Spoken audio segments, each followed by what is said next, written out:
Center of Excellence for Fruit notice a chuanin a awm chhun ania Mizoram hei thadeu mai haulong bula sai chho rama kan neia tuna kan omna hi July COE mun chu ania hei kabulami hi pu hun lo mama project officer ania ani hnen atang hian helai center an enkol dan te engange din hun ti te hi hria chen kan han tum dona hei hun thatak mai pu hun anen kan han nei thei dona helai COE alo din chho dan te engtia helai mun hi bo sei nge ni ti te min han thil masa ta che alle hello mome helai kan center hi Indo-Israel Agriculture Project antia IIAP India Sarkar le Israel Sarkar tho ho na agriculture lampanga an tho ho na pat pakhat peng pakhat ania India rampum puya hen somthum pani Israel le India Sarkar tho ho na oma chuti rual chuan keini hi north eastern a chuan amma saber a om chun kan nia Mizoram chu soilo chuti rual chuan tun hnaya hian Assama visitable lama COE Israel le India Sarkar tho ho nang chi te tin Meghalaya khuan antidon boka samanti don boka ti chuan keini hi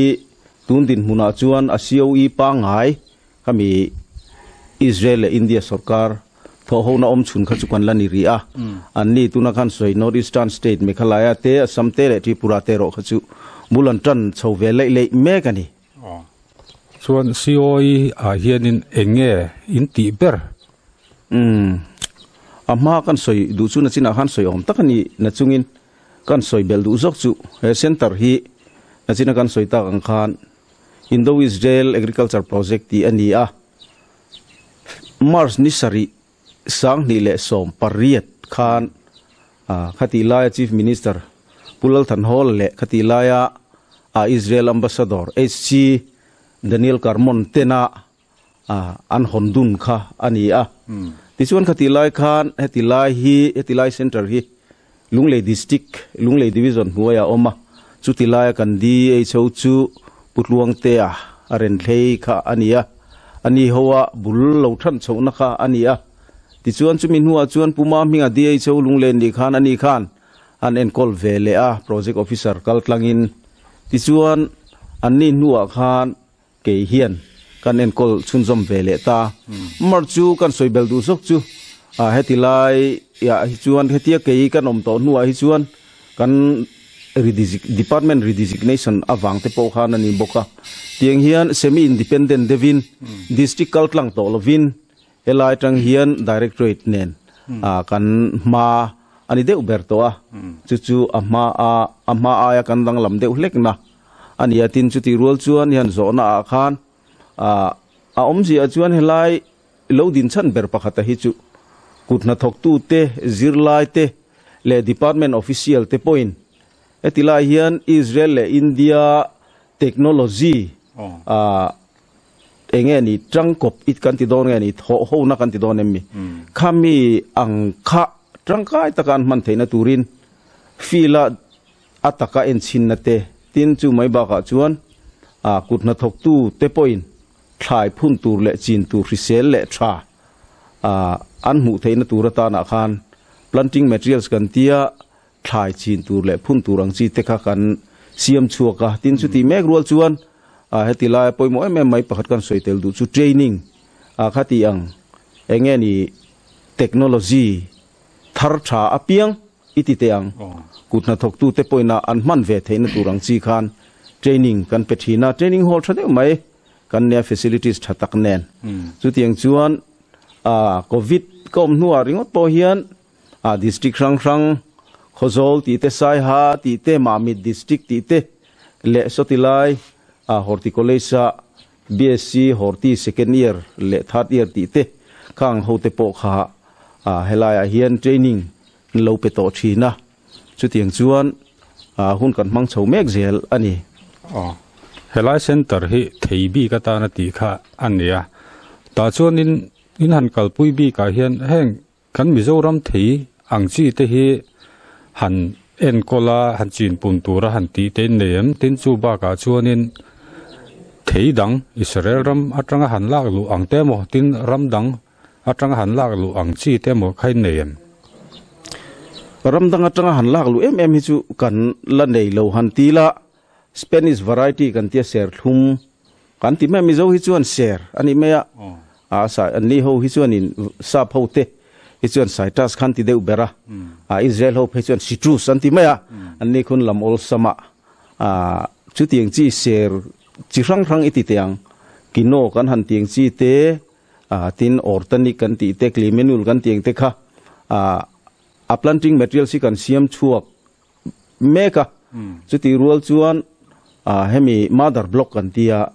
nakina arem chang ani chuan kan len thei tura pongai taila chunga te po chuan kan han en china ara te pora thaviwa amaro chu open field chin chi ani lo wangin ara quality iti teang thum zong te atui tam zong te khalai ero kha chuan enge ni anang ti chu kan la chiang lo na chungin kumi mother block kan han nei ho khu chuan ara chu thaviwa ara te polian thaviwa ni tin chu ti rual chuan elai mun ai hian abikin nia ser COE for fruits aniang khan ser thum ma hian kan kalna bi ka ti rual chuan dragon fruit hi a planting materials aphun turte kan siam chua kumina po hian nuai kan tong soiuap lu tu ka ngem ka he lova nuai khat sing ru ka tanga nuai khat sing riat nuai hi don in pe chuak thei tura kan in ngai planting material si chu tiang chu kan din hunane tin chu ti rual chuan kan soi war du em mai pakhat chu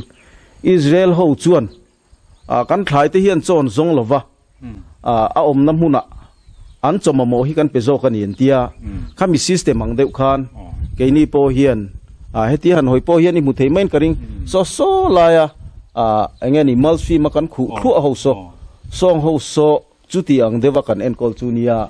so demonstration blog one kan tia ser thum mi ser thum vekani so mi zo ser thum pangai le khami Israel ser kan han tiang chi te kha om zo boka amar chu so po so kan enkol dan so dang lama so mi malfim kan ti nuaya son drip line a kalveka drip line mai ni lovin fertigation line ani ngala achana chu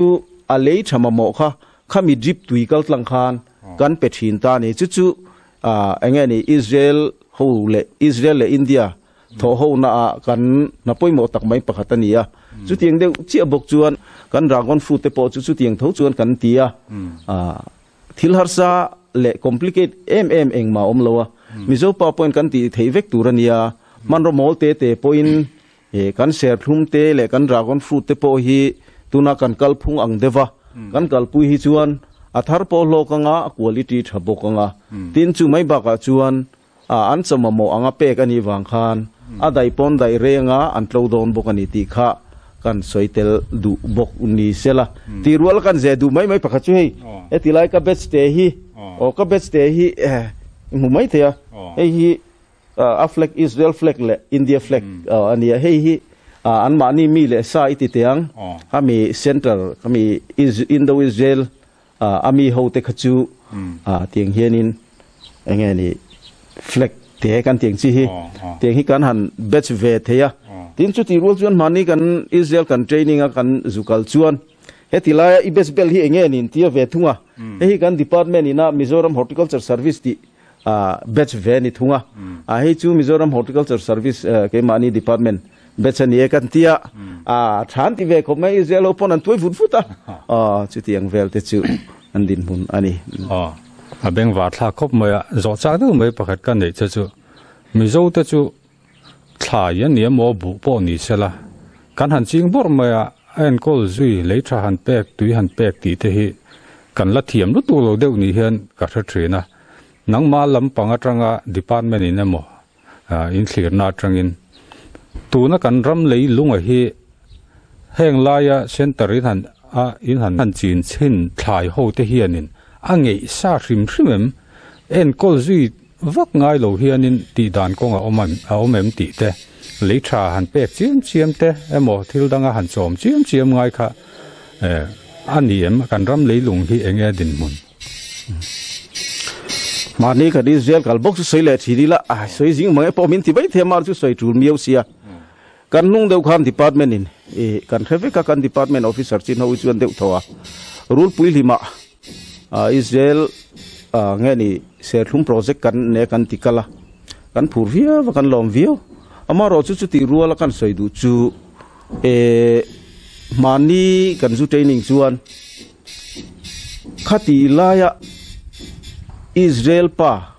rule pui lim project abul ron tran tu pa huana khan kan zu kala alo nei bon rak hop mai ni chuan a huan serhlum huan en kol tur ringo ta aroi kha chung ko som pali ngo ta nomani chung ko som pali chuan ser kha an lo en kola ta chuan ka zom hasak ber chu in lei thur jong hi eng ange ni katia ta chuan an ni chuan 7 atanga 8 an tia zo pamol chuan kan thiam lo mai theya kan soibel zeu du chu 7 hi neutral anita 1 atanga 14 thlengkha lei thur lampang te na nita 7 a chin huai lampang zong kha chu lei thur kan tiang chi khanita 7 atanga som pali thlengero kha chu lei al kan ti khanita chula chuan Mizoram kan leilung hi kan lei hi iti teang atlang pui thu in 3.5 atanga 5 ti bor velania 5 ai sang hi a om lo reng ang klukania agriculture again statistic rang puwa kan han thirin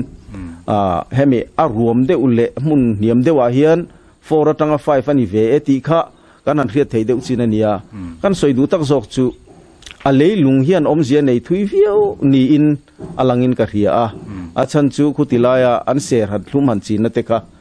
lei al lampang ani rolin ke ni chu lei thura po thurang reng tak iti mayang thurna tak chu ni lo ma se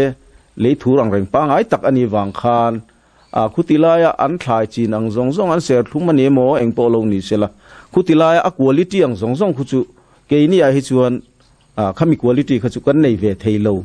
don avani om em ti kha karil ruwa oma tin chu ti rual chuan na china khan khami thlai an kol chungchang le tuipek chungchang te an soya poi mo em chu kutna thok tu te min lo thlir tu te an om nge in karinga chung ho te po khan cha du chu poi mo em ne ka ria te chu thlai reng mai hian eng thlai mai po hian tui le cho ma mo em hun bik hin ne ya a par don nai te tin ara in siam lai te min don nai te khati ang kha anitlang puya chu wang chuan Mizoram chu kan ria tui thlaya pek tur kan nei tam tak tok zo lova chu tiang ani wang chuan khami hun lai critical period an tia khatiang hun lai tak tal kha chuan tui hi pe theila pek renga pek lut lampo ni lovin kan tui nei ten in dai chuang lo boxi nen khati zong khan kan tui pek hun te po kha mu mal devin siam tai la chuan kan thlai thar le kan thlai hrim po hian om zia nein athar te po hlokin a quality te po that pha ang ti kha karin dan deu ania chu kan soi tel ve hrim ani zo du chekanga angrenga reilo tura ngaila Israel nen a tho dun na ni ta khai han soi ang khan man dia po Israel rama training tenin zukal ta khami ni lo a khanin eng tiangin nge an ron en pui dan chu ti taila India ram sarkar ai o chuan heta state horticulture department in thu chil ta Israel ram atang zo khan training ai zukal ni lo hianin eng tiangin nge ron en pui dan chu ne kan hung lo ka po khan February thla March thla khani chu ka resualem thla kha kalo chiang che to lowa tilai po khan khu tilaya an Israel diplomat santia etechi tet ponti buka agriculture etechi intia ayer esel Israel pa kha aron kala tin khu tilaya India lama mi ititeang khu tilai Israel embassy thok tho brihama kan timaya Abraham de fania chunen chuan ron kala hetilai kan malak na te po hi min ron en puya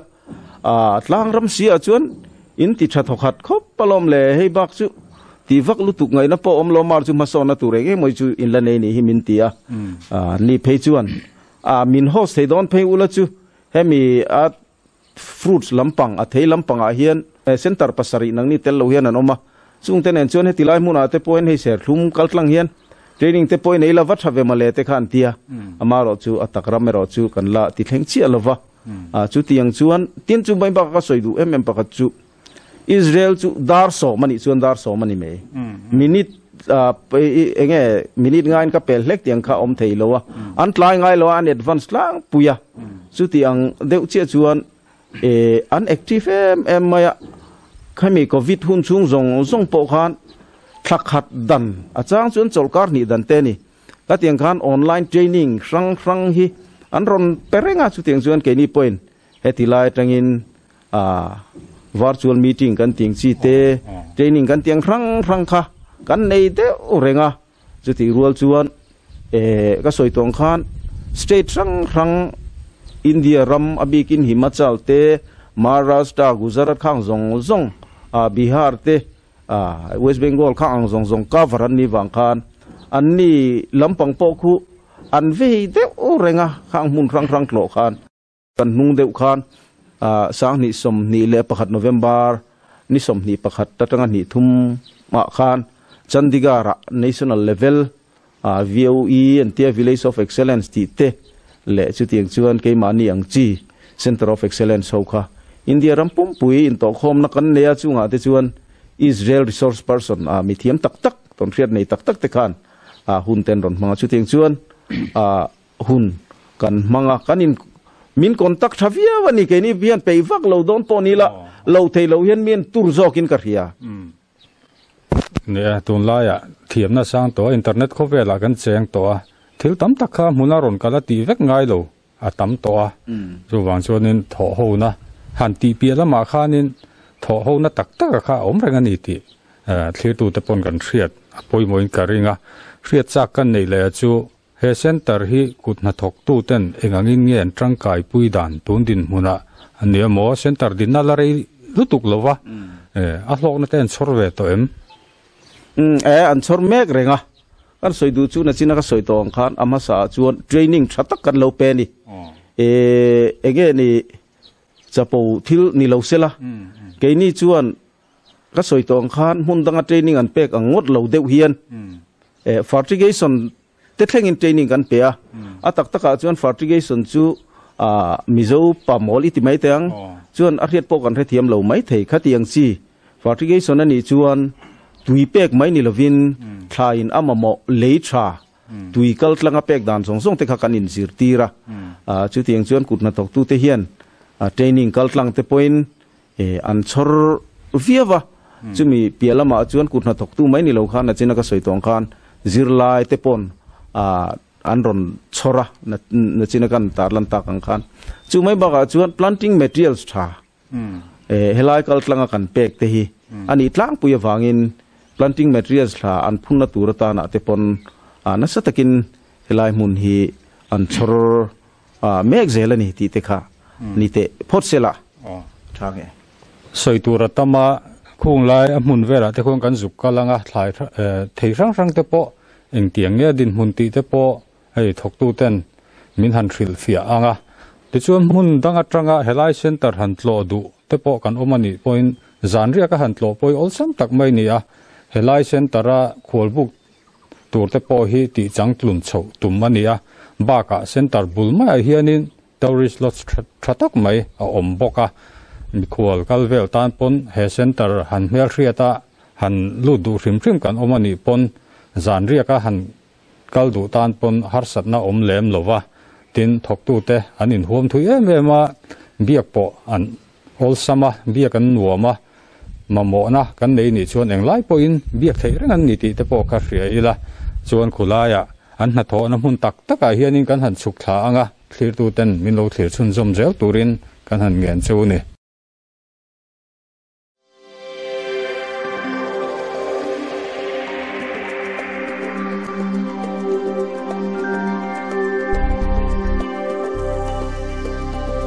halai hetlai tlarami hi zo mandarin kan ta je chu zo ser thlum local ser thlum kan tiang chi kha ta ni so hin tu na kan ti dan hi budding technique kan ta je chu kan mi zo ser thlum kan tia ami ta kha kan la ta ni so nin chu mi chu ser fang a khan kan bel ta ni chu so nin ti hianin ser fang hi azung chak tak kan ta chu wan so nin rai lo ta chungin a ser thlum kha ron chora amit kan bel kha ol samte in ti hian aron chor mai thin ta kum ni kum thum chung la ra thei me ta ni chuanin zo mandarin chalo poi hi mit bel hi kan nei ta heta hianin Nagpur seedless kan ta ni omje chu heng chu achi nei lo achi po nei lo ang chi khan ta ni chuanin heta hianin kino kan le ta kino te organic te ramdang variety Spanish kan ti ho te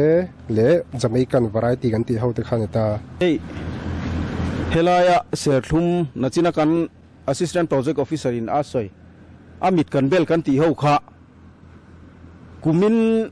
February ni som paruk som pasari chhovela kan battenia kumdanga hi chuan kumina batahi nakuma pek chu thei kan ti deu chau thin khania kumina ro hi chu kan ti dan kan system hi kan thlaka atui kan pek dan hi kan thlaka pakhat na tin chu mai ba ga chuan engeni aler lam a root stock tanakha kan ti dan kan thlak boka ti chuan hei February thamaya bat kha ania hei atente pe chu fit ni ai sang te ni towa chu tiang khop chuan tui kan pek ba kan lei tha kan pe uluk bokani chu tiang te ni wang chuan hei kumin la batahi kumina hian hei vonni hi me ni som ni pariat chawala nia chu tiang chuan tiang ang tak hian February tha kan batakha athang theya chu wang chuan kumina kan bat nge po hi kumina kan phun ngal thei don ani kan soi urdu pakhata chu helaya hian hei hetilai atui kan pek le alei tha kan pek dan hi hei hi na china kan soi kino variety khania hei hi mizo se thlum khania ta chuan hei a deep line na hian eni la tian a om vekta hei hian a polipot te hian lei tha mai ni tui mai ni lo khan lei tha tui hi a pek tel thei thina wangin athang hi achak mb ka tin anun po nung thadu boka adam thadu boka ni ti kha na china kan apo ina an soi ba ka khan kan soi bel zeu dua tin chu ti rual chuan poimo pakhat nia ka hriat chu hemi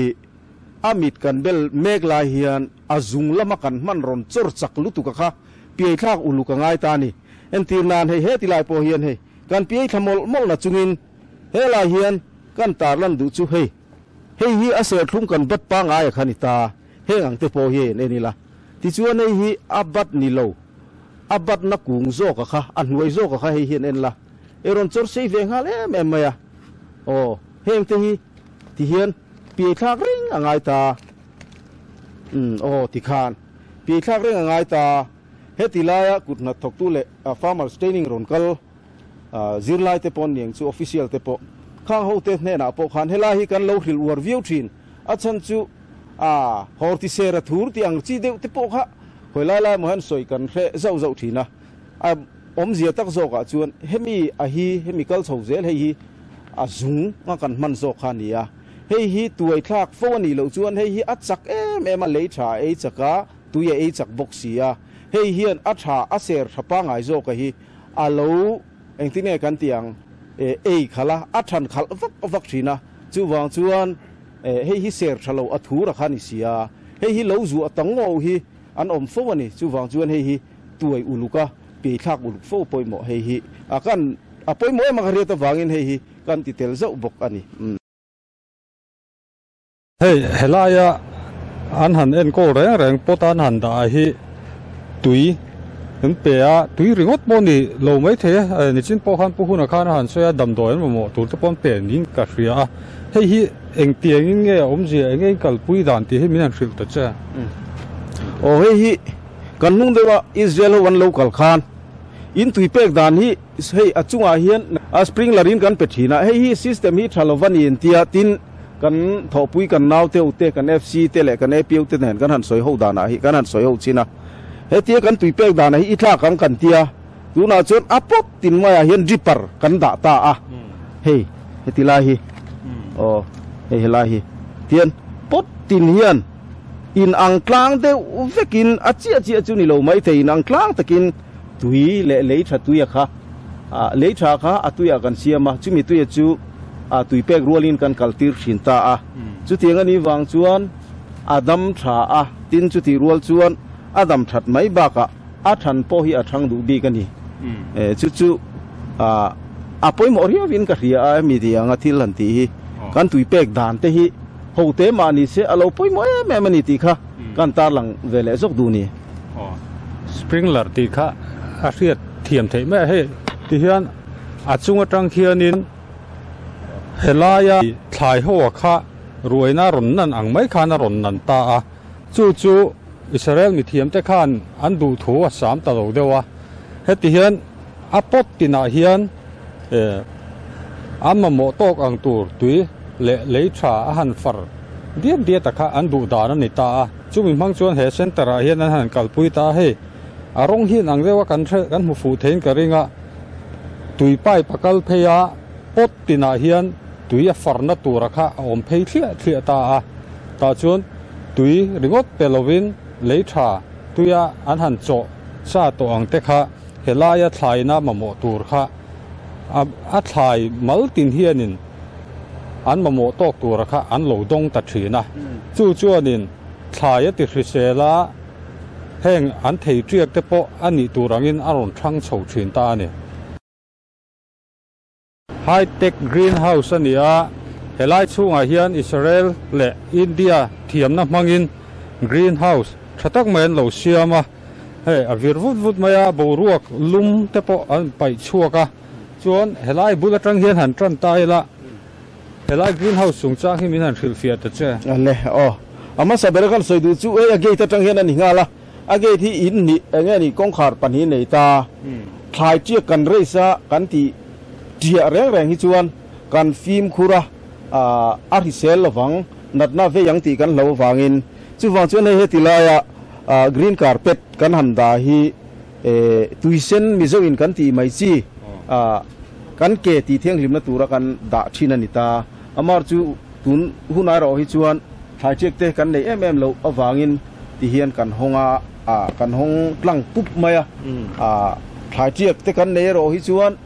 mu mal takin hetilai hi alu tur le engmo po hian natna le eng ilon vei pal hlau thon thila an ke hi kan ta fai tir zia thina nakina root stock vela te chuan ngani ma sion beng ate chuanin kan hu thei tura angai la ting hian uluk takin hela hi kan en kol ve ani chu ti rual chuan so etian alang cheng zo kin ka ring nga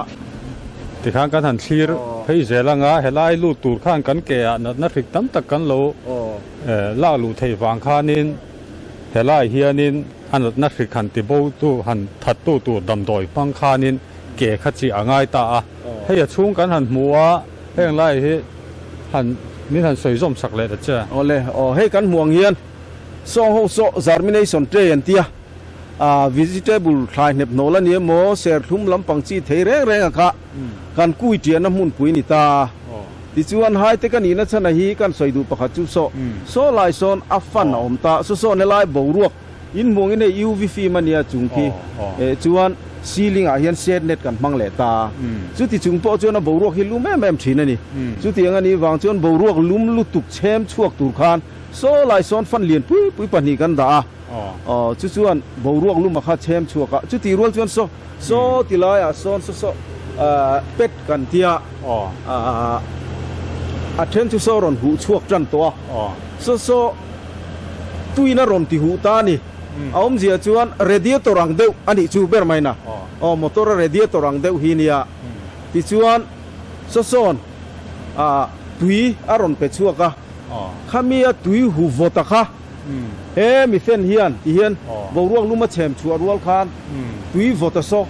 aron chem phei ta zela chu tiang chuan hetilai hi trangkai takin thai kui tiana ta na kan manga hai te kan an tina chana po soi tong khan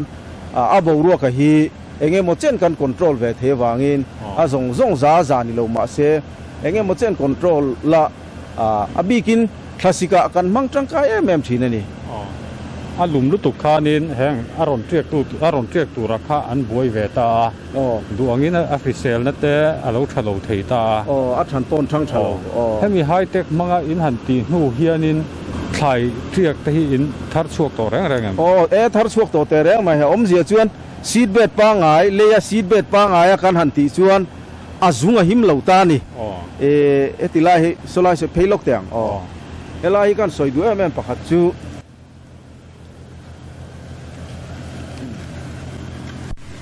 hei hi ni ta oh ei hi kotina hian thai chi pakhat zel kha om ta oh chuan kan han phun don point hetian kan met chuak mai ati hian oh elai kan met chuak mai ti khan mo ti khan kan met chuak ka ti chuan azung hi pakhat ma hliam om ve talovani oh chumi wang chuan heti lai tanga kan pek chua reng thlai tiek te hi chu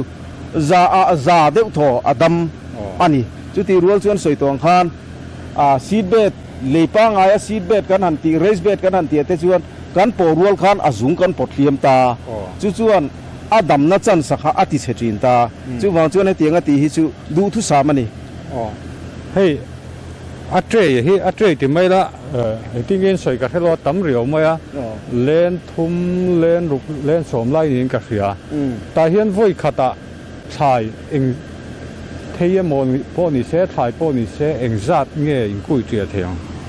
in chu chinen kan tun din mun taka hian sing sari sanga vel hi voi khata kan kui chiak thein kan in thria a chu hetia kan han ti chuan thakhat vel nuwa chuan phun son thein kan pe chuak thei deuh zel ani chu tiang chu kan din hun ani Sion Bank antia hei a chunga hian ser thlum a oma hei kan han en lenga eng tiang in nge han ti hei kan han lu dona helai hianin kan ke hian nat na hikte eng emo om theya chu damdoi mangin kan han ti hlum phota chumi hnuwa chuan helai chunga kan han lu ta a hei amu anuam khop mai heng te po hi hei ara te po kan han mutran to a helaya ser thum te ser chi sang te po ning chu eng nge om helai in han en kol dan te helai a chung din mun trim hi min han thil fiat che le tuna hianin Sion Bank ka kan om meka ta hianin ser chi thum kan neya Nagpur seedless te Klimenul te organic te kan neya heta hianin kan ser bat na tur amit abat kan ti me khami kha kan lak na mun ani ta heta hianin i kan center a chon schedule mumal tak kan siama enge temperature a zirten le thai age chetu na thikte khateng ha engtika nge aron outbreak thin etia nge ron hluat thin ti ka ti khan forecast sung khan schedule kan siama ta chuanin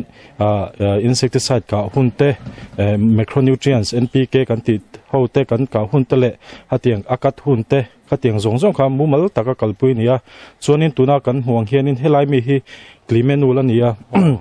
hei hi organic ania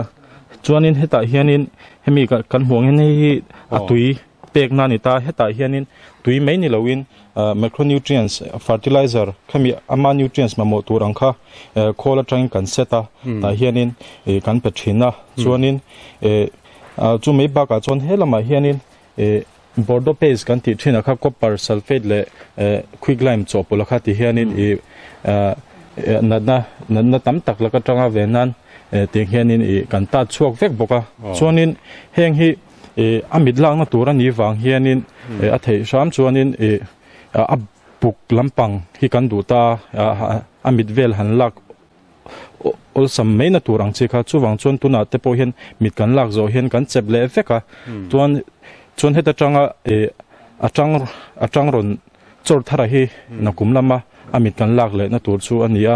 chuan he in huang hianin tam tak oma heng ho hi treatment in ang vekin ti hian kan petrina nutrients te le khami insecticide le fungicide te po kan tia chuan hem mani loka kan che na ni ta kan thria tur chu kan che zo kan che na huwa hian tiang hianin bordo pe se ti hian kan hoilea hemi hian apema fungicide fungus infection olom tur ha ti hianin avenga chuanin a hrisel pata ani tun lai thiam na changkang tak mangin helai chung hi en colony ti kan thria helai hina lang phe thei dowin karinga heng hi hei helai tang hian hei hi tui pipe ania ti hian len thatak mai oma tui pipe ania tui pipe atang hianin ti hian an han la chhota a hei kan mu thei mo farkeu kewa hei farkeu kewa helaya serina ma mo tok tur kha nichina ron soita kan khan tui chau ni lovin damdoi nen tilaya hianin hemi pot lian pui kan mu a hianin ama mo tok turanga kha an petarenga tin nat na dangina ron be lo nan hei akung te po damdoi an han noi chuak veka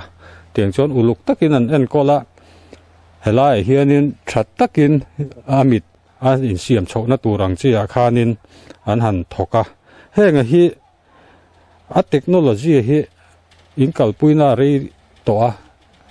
in han en chho chin dana hianin arin tlakin in riem a aya tha heti heng ang trep trup ni lo deuh hianin a en kol thei thonga han ti ang chi ten nen tuna ri hi chuanin I a thaber anga kan ngai ni ta kan irrigation system hemi kan automation system chimchima po hi Israel company o neta jet o 4G khanita chu tuna hian khovela po a thaber pol anita heta tang hian automation in ta kareng zange kan pe kang NPK te heta fertigation tengkom ta chuan NPK le tuite ka han cho polta chuan chu elita rensat nge pek tur ti han kan seta ti han akal san wangwang the ta ni amai na ro in petamea chu a tha a chu me ba ka chuanin I tui te po hi kan tui efficiency te poi san phani mo tui hi kan mang tam lo hetiang ing lo tur hian a chan chu Israel ho hi drip irrigation ron ti chuak tu ni a chan chu ani hi tui nei tam lo ram khan ni thina hemi te Israel te ho ina hetiang ron eng lo hi anmani technology ke ni chuan tha kan ti em hei ba ki chu om theloin ka ria en kan ram mai ni loin khovela po tuna kan omna hi ser triak ringot en kol na ani to lowa hei chu ser thlum apui tling na tura en kol chho to na nia then khat pai chu hei heng lampang mi te kan sira mi te po hi ara tran to a farma huana ser eng tin nge kan en kolang ti akha helaya department tena an en tir na berani ta ni china greenhouse sunga kan han kala an en kol ang tho khanin tuite damdoite khanga kha akung tina hian an pe ni kan thria heng lai borvel hi puhun eng tiang nge in han en kol da helai hi demonstration plot kan tia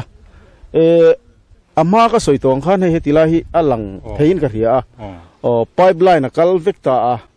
hemi pipeline hi a main line ani ta kan tuipek na tur le kan le tha tuipek na tur kha a main line an ta hetiang 55 or 65 50 40 tiang chi ho hi main line a kan manga ti chuan lateral line kan ti vele ta a he hi chu he kan department in drip irrigation te mun rang kan install la soita mai la moi lo lam ni lo sela kut na thok tu ser huan nei tu tam tak chuan apai pa nok sak an tia lo ti mu mal lo ten om fo thina ni maro chu khati ang achan chu asa ma hian ati nok dua apai pa khan sa chat du chu tiang ani wang chuan kan tia ke ni chuan hela hian en chin na ta na mouse film hian kan han khu ta thi thodu khop maya kan in kil thamol mol vereng boka chu ti chung chuan an huaya hian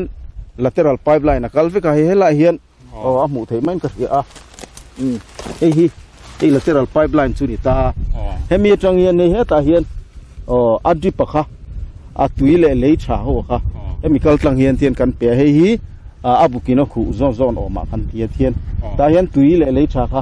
amai nine peta zela chu tiang ani wang chuan thlai po ara atha a risel po risel thata ani hei ser kung hi kan han ena alai hi athol azar po om chho lowa achira hian azar omara ron oma heng hi abik taka in han en kol deuh nin a hriata engwang nge engtin nge in han ti thin hei hi Israel technology thonia ma se thil tangkai tuk ani wangin ta pokna apply ta hania tuna ka han ser ka han kat dan tak hi chu fit thum chau tang hian in kan pen tir ta ni ma se akung zeding puya kha chu kan kat bung thin ta ni tang kha chu kan pen tir thin ta chonin chu mai baka chonin a chunga hianin kat tu chi sang sang hi om ta ni an tir nan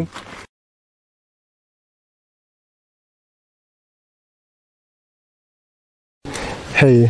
tiang chi te hlinga ni tukmo ha ting ti sap tong chonin water sport ni ta heng te kat vek tu ta ni zo pa hin choin a thle me kan dia kan lo lom em chin ta ni ha ting sang tuk te ma se heng te ra chu lo ta ni chu wa chung kat zel tur ta ni tin i ser kha tinga tu na ka soi anga kan enkol a thane em chu azung le aku in buk tok tur hin ta ni ani lo chonin i ser ra te kha tha theilo ta tin chu ba ka hatia ala kan kat thol thianin a chunga ran nung in thla pung tur te fang mir bu lo nei turang chi mo ser ti sei ji zong kha ni eng ron lu tlang khan chonin engkim kha ol samte in kan manage thei don ta kha ni ta chu kan enkol dan tlang pui chu ni me COE kan han fanga kan angai nom khop moya helai official ten thatakin min lo dong songa kan thriat tur poimo tak te mi puila mina an thriat tur atana thatak ke nina kan lo suang to phak lo te tam tak kan han thria kan lom tak zeta puhun kut na thok tu te tan han cha du emo han thriat du emo inen ama sabera chuan he tilaya India ram emo Mizoram emo mai ni lo Israel te ne na atang kopin ma kan la chwa training kan pe a soi tong khan training mai baka planting materials te po kan pe boka chu wang chuan helaya helai center hi enge ni zau takin kut na thok tu tele mi puita na hian kan in hong ani ti kha kan soi masak du ni sela tina pani na ve thunga ro chuan hei kan thriat angin Mizoram a hian department rang agriculture and allied kan ting chi veti te enge ni fishery te horti agri khang ho kan om kho kan oma department rang sutilaya chuan keima ni kutna thok tu kan nie mo ran vulmi kan nie mo eng po lo thokila ei zon na anga ma kan la ni ro hi chuan department